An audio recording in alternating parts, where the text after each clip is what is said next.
But if you're trying to run this as more of a business rather than a lemonade stand, like highly recommend thinking about what money do you really want to make here. It's one thing to profit from sports cards once, it's another thing entirely to profit consistently. And in this video, I'm going to walk you through 3 of the most common reasons why I see newer card investors struggling to find consistency in the sports card market.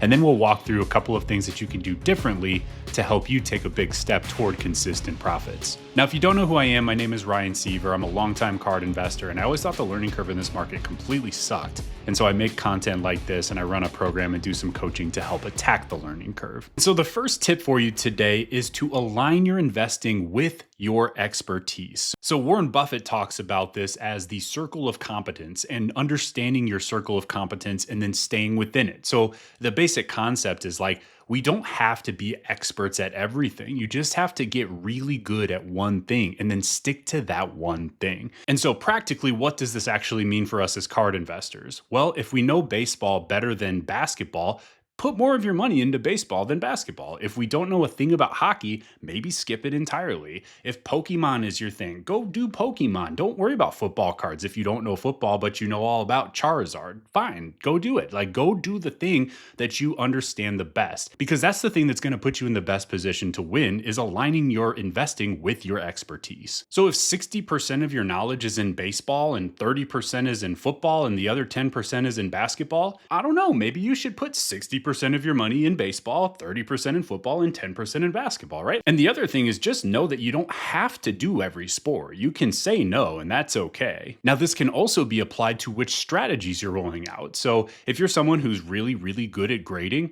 grade cards, like, use that skill set. That's a learnable skill, but it's a high value skill. If you can go and identify cards to grade and you get a high gem rate on your orders and you know how to find cards that have lots of upside attached to them, perfect. Go do that and don't worry about everything else.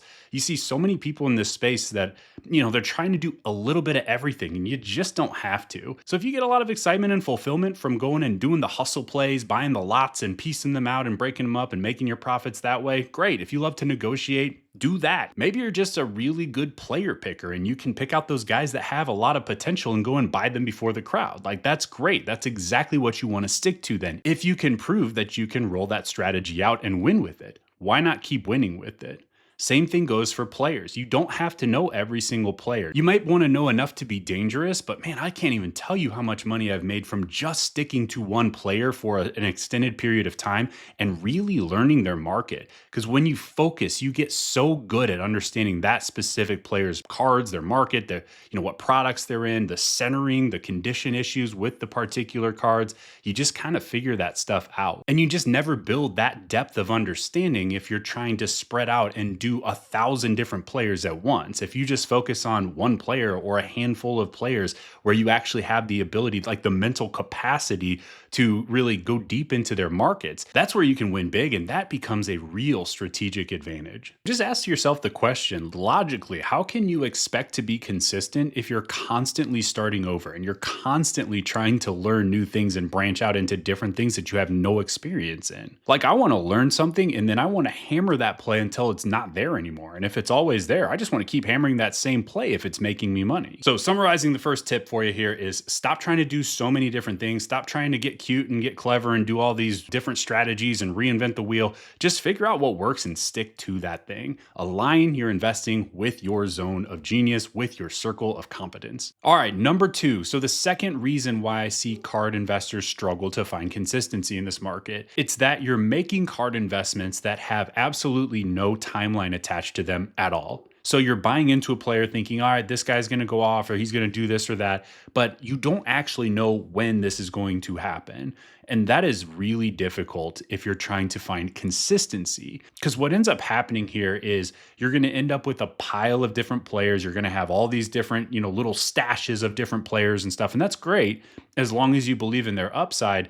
But when you don't have any kind of timeline for when you might be able to sell those cards, that's when you're just stuck in this kind of no man's land where you end up tying up a whole lot of your budget. There end up being extended stretches where you're what I consider card rich but cash poor, where you got lots of nice cards maybe, but you have zero cash. You have zero flexibility to make any new moves because all of your money is tied up in cards and you just don't know when it's ever going to happen. So, when you look at some of the strategies in this market, my favorite three plays are finding value buys where you can buy the card and quickly make a flip because you're building in the profit margin when you make the purchase. You're getting such a good deal on it below market that there's already margin built in. So as soon as you get the card in the mail, you can flip it. The thing you'll notice there, super quick timeline, right? The second strategy that I really like in this market is grading. And the thing about grading is there's a timeline attached to it. So you know going into it when you're going to get your cards back. And yes, the turnaround times are longer than we expected for some of the grading companies right now. That's just part of the process sometimes, guys. But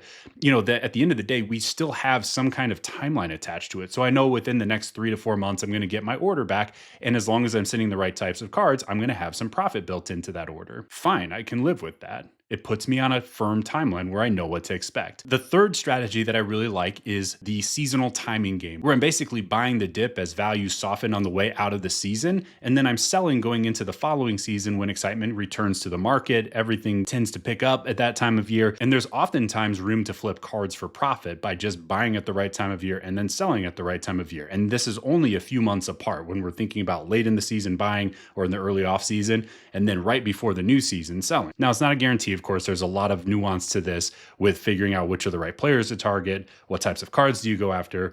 But once you know those things and you have a good understanding of the pattern, that's where you can use this over and over and over again. And once again, there's a very firm timeline attached to it. Just, a few months down the road, you're going to be able to make these flips.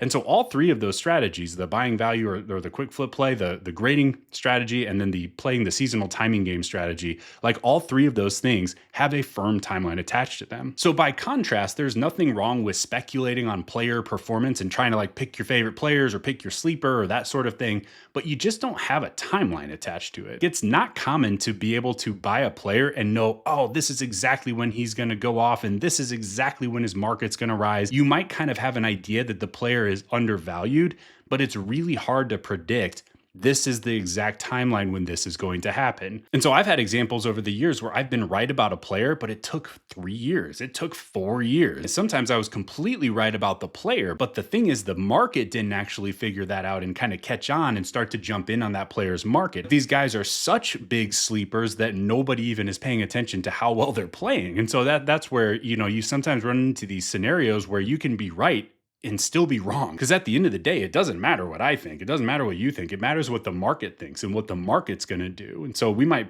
feel like we have the best value buy in the entire world. Like we might feel like we have the best player in the entire world. But if no one else in the market agrees with us that this player is so undervalued, it doesn't matter, right? The cards aren't going to sell. And so that's where you end up getting stuck with a bunch of stashes of different players, but you can't necessarily actually move them and you just don't have a timeline. So we're just kind of in this in-between phase. And yeah, you might get a nice payday from time to time, but it's not going to be consistent. And so what I'd rather do instead is just focus the bulk of my efforts on strategies that there is a controllable timeline, where there is a predictable time frame for when you'll be able to actually flip that card for a profit. That doesn't mean you have to completely abandon the speculative plays or the long-term holds and all that stuff, but just consider that if that's the only strategy you're rolling out, the only thing that's going to be consistent for your business is that it's going to be inconsistent, right? You'll be consistently inconsistent. So instead, what I like to do is have an allocation of my budget that's working for me constantly as I'm doing grading plays, as I'm looking for quick flips, as I'm playing the seasonal timing game. So that's the money that I know is going to keep moving,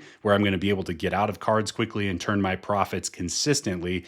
And then I'll take some big swings on some of these speculative plays too, so that I can at least have some exposure to the big upside. But because I'm doing both at the same time, that's what gives me some consistency in my business, so it's not all or nothing. So to summarize number 2 and what the actual fix is, when you're making an investment, you want to be able to explain not just the why you think this card's value will rise, but the when. When is it going to actually realistically have a chance to rise? And if you can't answer both of those questions in a way that you like, then maybe it's not the right investment. By the way, if you get value from videos like this and you want more, consider joining our card investing community. It's called Ignite. We've got over 100 card investors learning and leveling up and winning together. I'll leave a link in the description if you want to check it out, but otherwise, let's get back to the video. All right, reason number 3 why I see card investors struggling to find consistency in this market is spending time on low ROI activities. Okay, so when we're thinking about the time that we're putting into our business. I'll take you back to my early days when I was just a dumb college kid and trying to figure this thing out. And I had all the time in the world. I had almost no money. So, I had no choice but to kind of grind out the value buy plays and, scour the market to find deals and, buy a card for $1 and flip it for 3. And that was just how I built up my initial bankroll so that I could unlock some of the other strategies like grading, like holding cards a little bit longer. But the ROI on that kind of a business is absolutely terrible. Like I was probably making about 37 cents an hour. That just isn't a good business model if that's all you're making from it, right? And so now I'm a couple decades into this. Of course, my skills have grown quite a bit, but I've also got a busy life. I've got kids. Like I have other responsibilities that I didn't have back then. And so my time matters so much to me right now. And if I'm going to be putting an hour into my card business, I darn well better be getting a really high hourly rate for the hour of work that I'm putting into it, right? And so I think about it like, what is the highest ROI action that I can do on a day-to-day basis? What are the things that really move my business forward? And so there's all kinds of things we can do that are really just distractions at the end of the day that don't move us forward at all. And a lot of the people in this market are spending almost all of their time on these things, the things that don't move you forward. So like literally thinking about your business without taking any kind of action does not move you forward. Rifling through a dollar box trying to find a card that's worth $4 so you can turn a couple dollars of profit, but spending hours doing this, like guys, you're not making any money from that. Like you could go and work at McDonald's and probably make more than what you're gonna make by doing that. And sure, every now and then you might find a diamond in the rough, but come on, like there are better ways to proceed through this market where you can get way more for your time. Another one is doing all of the tedious work of scanning and listing and shipping every single little card that you have. Like I love this market. It's so much fun. I love dealing in cards too. Like I don't outsource everything, but on the lower dollar stuff where I've got cards that are $3, $5, $8, that's where I started. But at this point, I want to get out of that stuff. I want someone else to help me with the scanning, the listing, the shipping, and all that stuff. Now, that money is important to me. I don't want to leave my money just sitting in those cards tied up indefinitely. So I want to get the money out of those cards so I can put it toward the next card. But think of it this way, like think how many listings can you actually get through in an hour if you were just listing cards for sale? Like maybe one every 2 minutes or so. So let's just say 30 on average. I don't know, maybe that's high, maybe that's low. And you can either choose to use those 30 listings on your pile of $2 to $3 to $4 cards, or you have $20 to $30 to $40 cards that you could list during that time, or you have $200 to $300 to $400 cards to list during that time.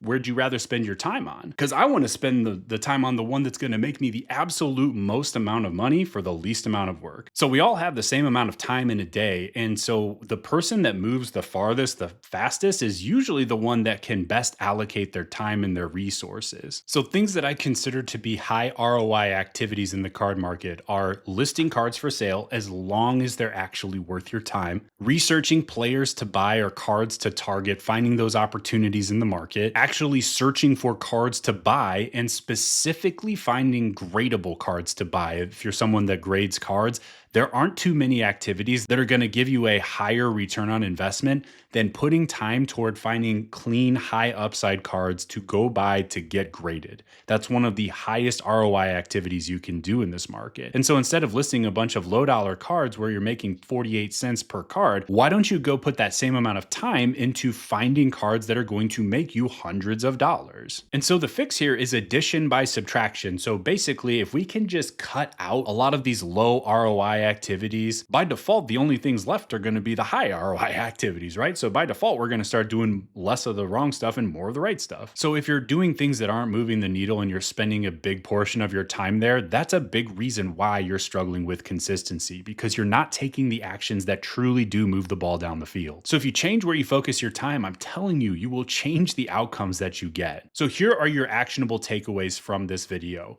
Number one, align your investing with your expertise. And it's okay to expand your comfort zone and to go and learn something new from time to time. But I like to just make sure that when I'm learning something new, it's a smaller percentage of the money that I'm putting out into the market. That way I can just let what's already working continue to work while testing this new thing and seeing if it's a viable play for me. The second one is always make sure that you have a timeline attached when you're making an investment. If it's going to take 68 years for your investment to pay off, that might not be the best investment, right? So consider not just the why, but the when when you're making a card investment. And then finally, we got to cut out the low ROI activities. We got to start moving the ball down the field faster with high ROI actions, and ask yourself, what hourly rate do you really want to make this worthwhile for you? And yes, of course it's fun. It's a fun hobby, and if you can make some money on top of it, great. But if you're trying to run this as more of a business rather than a lemonade stand, like, highly recommend thinking about what money do you really want to make here. And yeah, you can't just like snap your fingers and it's going to appear, but this is where we have to make sure that the actions that we're taking on a regular basis are actually aligned to the goal that we're setting for ourselves.